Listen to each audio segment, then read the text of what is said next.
கடவுளின் அன்பு நிபந்தனையற்றது. கடவுளின் அன்பு நம் எல்லோரிடமும் இருக்கும். கடவுளின் அன்பு பாவத்தை மன்னிக்கும். கடவுளின் அன்பு நம்மை பரிசுத்தமாக்கும். கடவுளின் அன்பு பிறர் அன்பை தூண்டும். நம் புனிதர் அந்தோணியார் இவ்வார்த்தைகளை தம் இதயத்தில் இருத்தி பணியாற்றினார். அவரது சொல்லும் செயலும் அன்பையே மையப்படுத்தியது.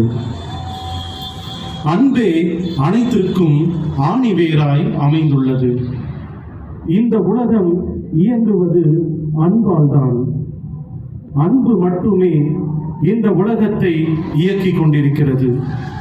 ஆண்டவர் இயேசு கிறிஸ்து இந்த மண்ணில் மனிதனாக பிறந்தது அன்பின் அடிப்படையில்தான். கிறிஸ்தவத்தின் மையம் அன்பே. இயேசுவின் போதனைகள் எல்லாமே அன்பின் அடிப்படையில் ஆனவை. எனவே அன்பை விலக்கிவிட்டு இயேசுவின் போதனைகளை நாம் நிறைவேற்ற முடியாது. அன்பை விலக்கிவிட்டு கிறிஸ்தவன் என அழைத்துக் கொள்ளவே முடியாது. அன்பே அன்பே உயர்ந்தது. இறை அன்பே உலகில் சிறந்தது. அன்பிற்காய் மனுவான பாடலுக்காக அனைவரும் எழுத நிற்போம்.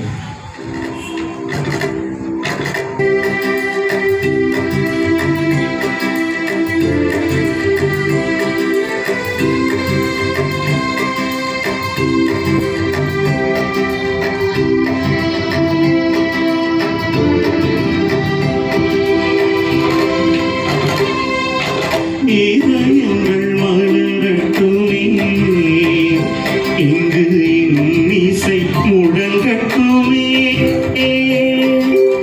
இதயங்கள் மலரட்டுமே,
இல்லா